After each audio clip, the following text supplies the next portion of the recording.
If you're going to take the risk of running advertising online, shouldn't you get the benefits of learning from someone who's in the platforms every second of the day? Welcome to BidPixel.com's Marketing Ear Biscuits, the original podcast dedicated to digital advertising run by two Aussie guys who ride around in kangaroo pouches and drink Fosters and 4X beer.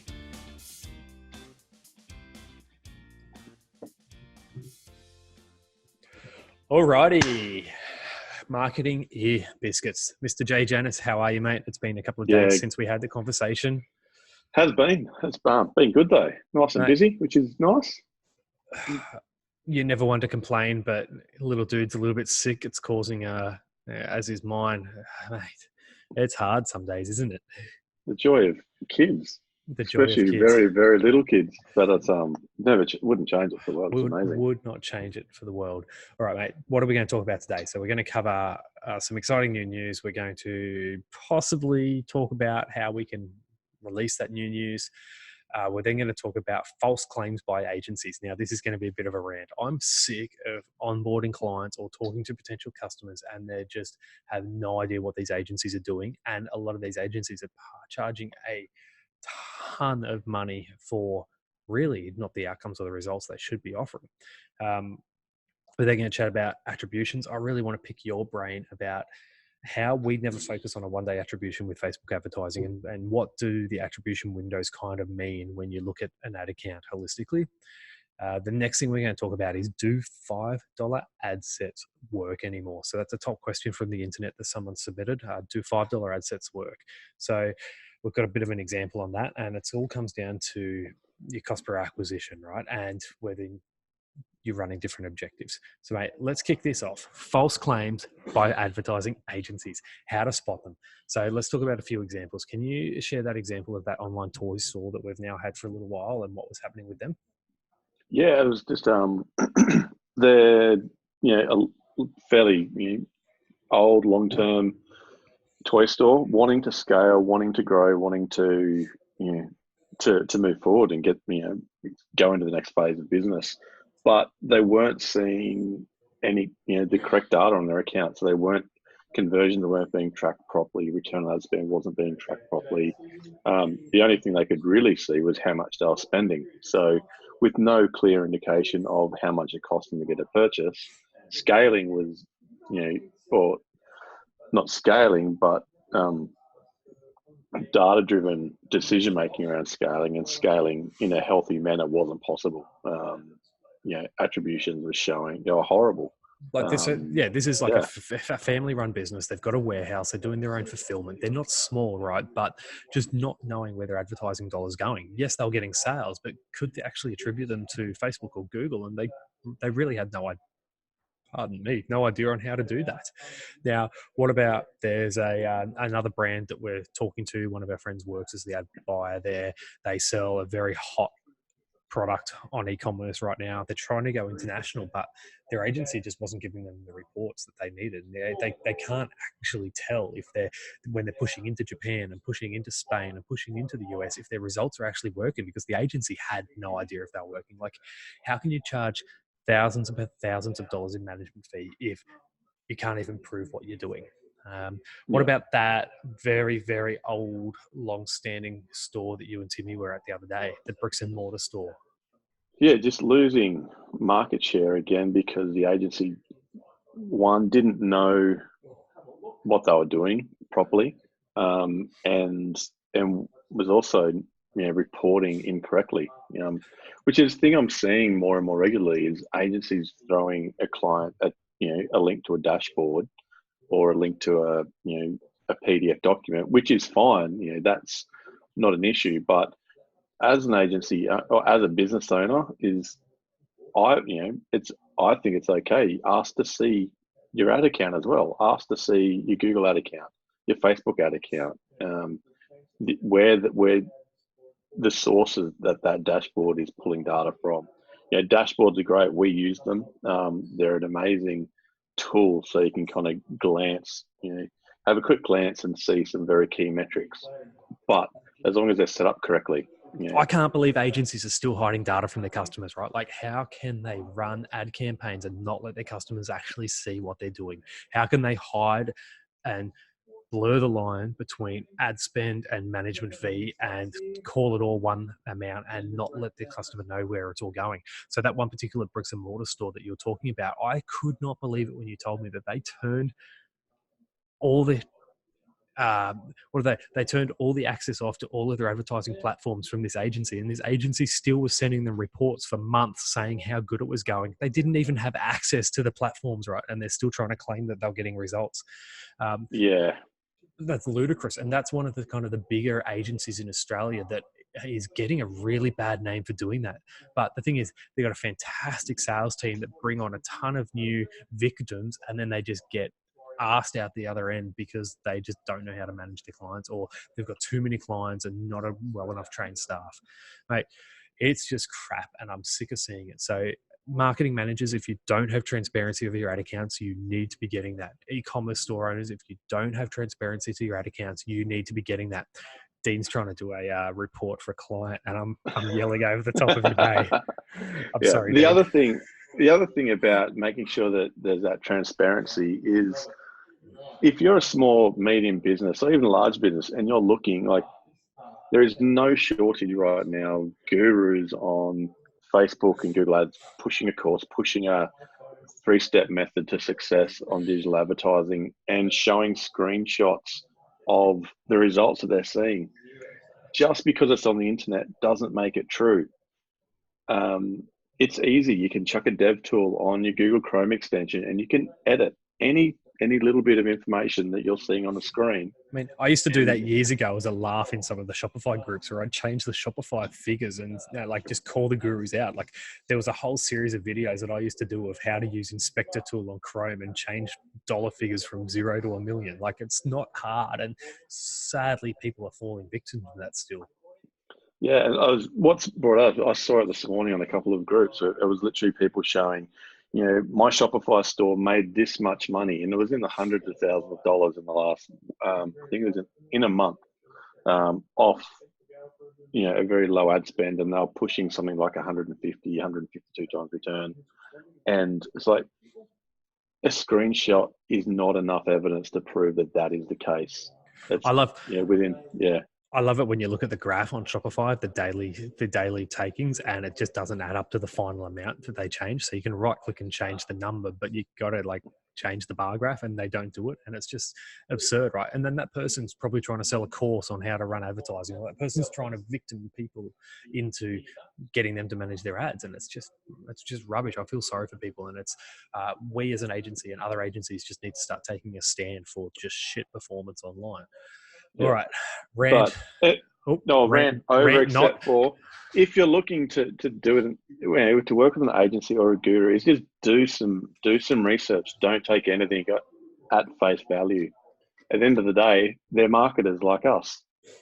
Yeah, right. They're there to sell a product. You're hiring an agency that's there to try and sell your products for you, and they're selling their product to you to start with. You're exactly right. So talk to 3 people before you even make a decision. We always say go and talk to another couple of agencies and just feel them out and find the best one for you. Cool. Yeah. Let's end the rant. What's next, mate? Let's talk about attributions. How do we work on client accounts, and why do we never focus on a 1 or a 2 day attribution? So we look at trends. Ultimately, that's where I think the game changer is. So we all know that, or if you don't know that, digital advertising, it's algorithm driven. And it's all about data collection. So the better the data, the better the chance the algorithm has to work. A 1 day or a 2 day attribution window, as in the time that it takes for someone to see an ad and make a decision and purchase or become a lead or convert, whatever that might be, generally isn't enough. Because oftentimes we find, people might see an ad or click on an ad and they actually don't make an action for a week or two. Like, we know, we mentioned, like, we're both, dads with young kids. When my boy, wants to hang out, when I'm sitting on the lounge and watching TV, I'll put down the phone and I'll hang out. So I might have seen an ad and I might not get back to that for a day or two. And that's where the attribution window really plays in, because it's tracking my, in my case, it's tracking my behavior from when I saw or clicked on an ad, and 2 days later clicking. And a 1 day attribution view just isn't showing that. and isn't capturing that data. So there's multiple settings that you can set, like a 1-day click, a 7-day click, a 7-day view. There's so many different options when you're setting up your Facebook ads. And what's the total window frame that Facebook advertising works on, mate? 28-day typically. They have opened up to a 90-day in terms of analytics, but 28 days is really where it's at, where you can look back and get a much clearer picture of how campaign performance is running. And in that, so what we do is we look at segments inside of those windows. So if there's, we look at the 3-day, the 7-day, the 14-day. We look at trends on accounts. We look at how individual metrics on a campaign and an adset and an ad are performing across those windows in order to make data-driven decisions. Cool. So if you're trying to make a data-driven decision, look at it over multiple segments. Look at it at 3-day, look at it 7-day, look at it at 14-day, and look at it at 28-day, and don't make a decision based on a small segment of data, right? You've got to play it out and go for a little bit longer. That's right. Awesome. So even when we talk to our guys on a Monday morning, we have a company-wide huddle. Everyone dials in. Everyone talks about every account that we're working on at this point in time. We share ideas. We feed off each other. The e-commerce stores or the clients that we're chasing a return on ad spend for, we get them to report a 3, a 7, a 14, and a 28-day window. And it's interesting to see. It's over time it progresses and it always grows, right? You could go for a 2 times return on ad spend for a 3-day to a 6 times return on ad spend on a 14-day. And it's just because the attribution window is kicking in and people are actually making a purchase, right? That's right. It's that delayed attribution that is really key. Cool. Yeah. Awesome. We'll leave it there.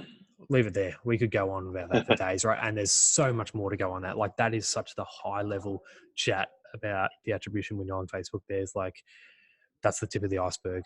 There's a ton more that you could go in. Let's keep that really short and simple and sweet on that one without getting too technical. All right, mate. So top question on the internet last week that we found was, do $5 ad sets work anymore? And how do you explain that to someone? How do they? How long's a piece of string? Well, what's the question that you what's the question that you fire back? If someone asks you, says, do $5 ad sets work anymore? What's the question that you ask straight away? What's your objective? And why does that matter? Top of funnel objective. It depends on the reach. Like, what are you trying to achieve? We know that a reach objective is far cheaper to run than what a conversion objective is. And we know that traffic objectives and catalog sales objectives and video view objectives all sit somewhere within that spectrum, between cheapest and most expensive. But what are you trying to achieve? Facebook is very clear that you go for the objective. You optimize for the objective that you want to reach. Cool. Awesome. Yeah. So let's talk about, say, video view objectives. So all you're trying to do is get people to watch a video. We use it for a top of funnel audience building exercise. Mate, what's the cheapest price you've got CPM on video views in the last week? Right now, we've had some video, so through play, so 100% viewing at 0.002 cent a view. So one's not 2 cents. No, not 2 cents. 0.2 of a cent. So 0.2 of a cent to get someone to watch a video, to get them engaged in a video, to then create an audience off that person so that you can then retarget them with the next stage of the funnel, right? That's right.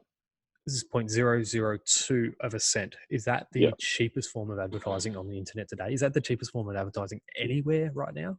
I think so. CPMs on that, so cost per 1,000 impressions from memory was about $2.42 to get in front of 1,000 people. That's absurd, and, right?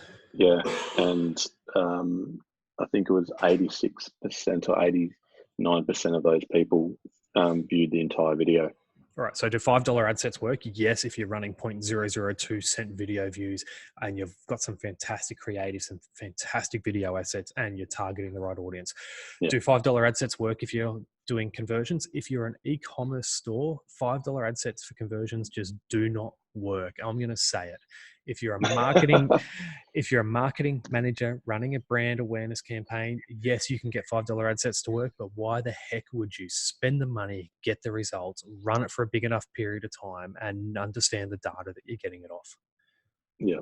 And scaling is something that, I think we've become more and more aware of is, as a business owner, like, is there the potential that you're sitting on an 8-figure business and you don't even realize it yet? And the One comes to mind.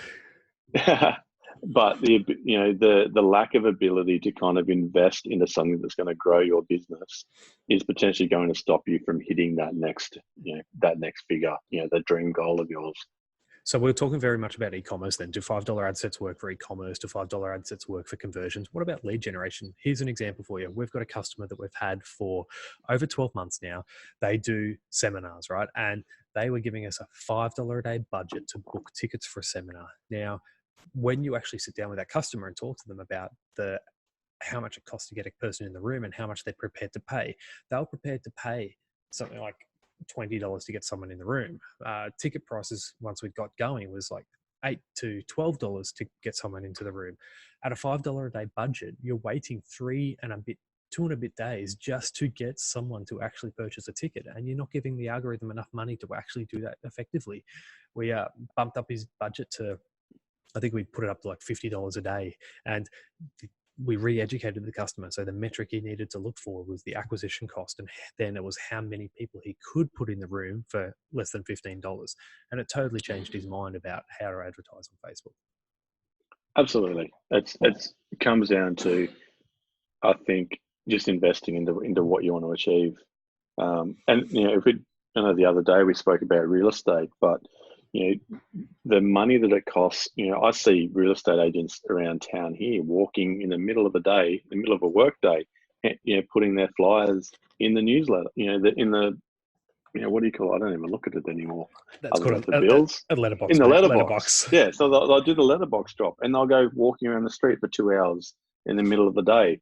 For me, I think whatever their salary might be in that, those couple of hours of walking the street can be much better utilized in digital media, and they can actually get back to what they're good at. They invested into an area they wanted, that's going to pay off, they're better off. So we actually did some studies on that about 18 months ago, and for a deal letterbox drop for a typical real estate agent with about 4,000 properties in their patch, it was about $1,000. I think it worked out about $1,000 a drop, and that included the print costs, the labor costs to get it out there, the design costs, and then seeing no return, right? Like real estate agents, there's 4 of your competitors doing exactly the same thing. They all go into that letterbox. I go straight to the garbage bin when I empty my letterbox these days. I don't even look at them, right? But imagine if for 0.002 cents you could have put a video in front of them whenever they're ready to consume on one of these things, right? We joke around in the car yard industry that there's TV advertising versus toilet advertising. It's so true, right? Like people are viewing these things on the toilet. They're captive audiences. Good luck getting a deal brochure in front of them there. Yeah. At least they're getting fit, right? Mate. All right, let's wrap this one up. So exciting news, new office for BidPixel. So although you don't get to take part in it, mate, you're stuck down in Coffs Harbour. BidPixel is moving to our own office and starting to get that ready in the next couple of weeks. So November 1 is the official day we're in the new office. Podcasting will be set up permanently. Guests will come in to podcast with me and do some video work with me. It's an exciting time for us as we grow the company. We're on the hunt for 4 more staff still at the moment, 2 Facebook ad buyers, a social media content marketer, and another salesperson. We're growing. There's some cool vibes going on in this business, in our customers' businesses right now. We're moving into Q4. We are officially in Q4. And mate, I think we need to do a competition. I've got an idea of what we're going to do when we move into the new office. It's going to be valuable for people listening to these videos and these podcasts. It's going to be valuable in 2 ways. 1, we're going to have to give something away. And 2, we're going to try and generate some more questions and comments from people and just provide a ton of value. Pick your brain, pick our staff's brain, pick some experts' brain, and just give information through these things. Exciting. Jay, thank you very much, mate. If you've watched this on YouTube or video, comment a question below. YouTube or video. If you've watched this on YouTube or Facebook, comment a question below. We'd love to answer any of the questions you have about digital marketing, Facebook ads, Google ads, even websites, conversion rate optimization. We'll get Josh here to answer those questions if you've got them. Comment below, subscribe to us on YouTube, like our Facebook page, give us a review on Spotify or iTunes, and just let us know how we're doing, right? Jay and I aren't going to stop doing these, so we just need to get better at them so we provide more value. Bless you, mate. Have a good afternoon, and let's do one tomorrow. Sounds good. All Look right. forward to it. Peace, mate. See ya.